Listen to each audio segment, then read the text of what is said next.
శ్రీగురుభ్యో నమః. శ్రీమహాగణాధిపతయే నమః.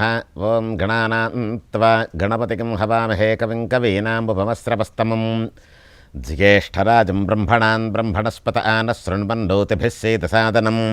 శ్రీమహాగణాధిపతయే నమః. శ్రీగురుభ్యో నమః. హరి ఓం.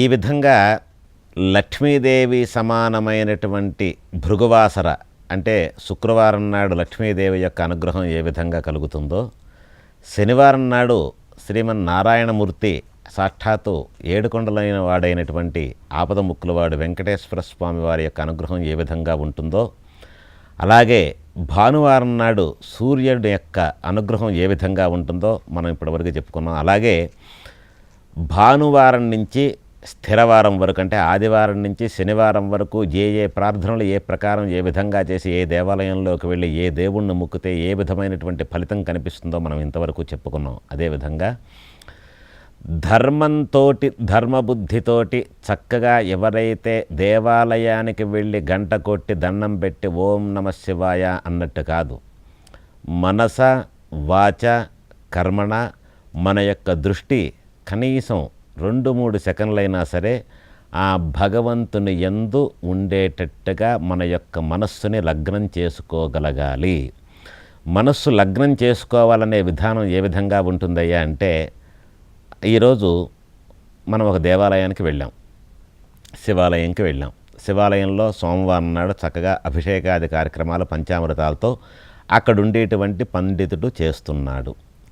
ఆ పంతులు గారు చేస్తున్నప్పుడు ఉన్నటువంటి ఒక శబ్దం ఏదైతే వస్తుందో, ఏ రకంగా వేద శబ్దం, ఓం నమః శంభవే చ మయో భవే చ నమః శంకరాజ చ మయస్కరాజ చ నమః శివాజ చ శివతరాజ చ నమస్థీర్థ్యాజ చ కూల్య, ఈ విధంగా వస్తున్నటువంటి ఆ యొక్క వైబ్రేషన్ శబ్ద తరంగాన్ని ఏ విధమైనటువంటి ఉచ్చారణతో అక్కడి నుంచి వస్తోంది, అది వినటం వల్ల నాకు ఏ రకమైనటువంటి ఉపయోగం ఉంటుంది అనే విధానంతో మనస్సుని అటువైపు నువ్వు దృష్టి పెట్టగలిగినాడు, ఆ శబ్దం తాలూకా మాధుర్యం కానీ దాని తాలూకా అమృతతత్వం కానీ నీ శరీరంలోకి ప్రవేశించి నీలో ఉండేటువంటి దుష్కర్మలన్నింటినీ కూడా తొలగింపచేయటట్టు చేసి నిన్ను భగవద్ అనుగ్రహానికి గురయ్యేటట్టుగా చేస్తుంది ఈ శబ్దం.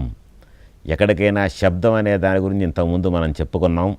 అమ్మ అని అనంగానే తల్లి ఏ విధంగా పలకరిస్తుందో, అదేవిధంగా నమశివాయ అనేటువంటి ఈ పదాన్ని ఎక్కడో దృష్టి పెట్టుకుని అనుకోకుండా లోపల జరుగుతున్నటువంటి ఏదైతే యూనివర్సల్ పవర్ అనేటువంటి శక్తి గర్భాలయంలో ఉందో ఆ శక్తి మీద నీ యొక్క దృష్టిని కేంద్రీకరించి ఇటువంటి శబ్దాన్ని నువ్వు ఎప్పుడైతే ఆచరిస్తావో ఆ సమయంలో ఆ భగవంతుని యొక్క అనుగ్రహం నీ మీద కలుగుతుంది.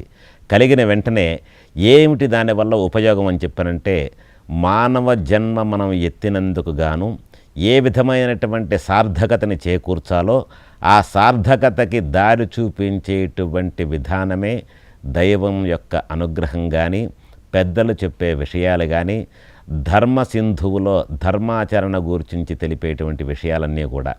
అలాగే ఈ విషయాలన్నీ కూడా ప్రతి పిల్లవాడికి ఇంట్లో తల్లిదండ్రులు కానీ లేదా గురువు లాంటి వాళ్ళు కానీ ఆచార్యుడు కానీ ఇలాంటి వాళ్ళు తెలియజేస్తూ ఉండాలి. ప్రతి ఇంటికి కూడా తల్లి తండ్రి ఏ విధంగా పిల్లలకు ఉంటారో మన యొక్క తల్లే మనకి సృష్టిలో ప్రథమ గురువు అంట. గురుస్థానం అనేది ఏ రకమైనటువంటి బోధ చేసినా సరే ఆ గురుస్థానాన్ని మించిన గురుస్థానం వేరే ఒకటి లేదు. ఎందువల్లంటే మనం ఏ విధంగా నడుచుకోవాలో, ఏ విధంగా నడిస్తే ఇబ్బంది కలుగుతుందో, ఏ విధంగా నడిస్తే శుభం జరుగుతుందో ఇలాంటి విషయాలను మొట్టమొదటిగా ఆలోచించేది మాతృదేవి. కాబట్టే మాతృదేవో భవ అన్నారు. ఇలాంటి తల్లి ఆ పిల్లల్ని పట్టించుకొని ఏ విధమైనటువంటి నడవడిక ఉంటే వీడు బాగుంటాడు అనేటువంటి విషయమే కాకుండా తల్లి తాలూకా మనస్సు మనం ఎన్నోసార్లు ఎన్నో రకాలుగా శాస్త్రాల్లో కానీ మనం లైవ్లో చూసినా సరే ఆ తల్లి తాలూకా తత్వం తెలుస్తూనే ఉంటుంది ప్రతి మనిషికి కూడా. తను ఇబ్బంది పడ్డా తన బిడ్డ ఇబ్బంది పడకూడదు అనే ఉద్దేశంతో తల్లి ఉంటుంది. అలాగే ఇంట్లో 3 పిల్లలు ఉంటే 3 పిల్లలకు మాత్రమే సరిపడేటువంటి అన్నము ఉండి ఏమాత్రం లేకపోయినా సరే నాకు ఏమాత్రం ఆకలి లేదు, 4వ మనిషికి లేనప్పుడు నాకు ఆకలిగా లేదు నాయన మీరే తినండి అని చెప్పని ఆ యొక్క భోజనాన్ని ఈ పిల్లల ముగ్గురికి పనిచేసేటువంటి అమృతమూర్తి మాతృదేవి.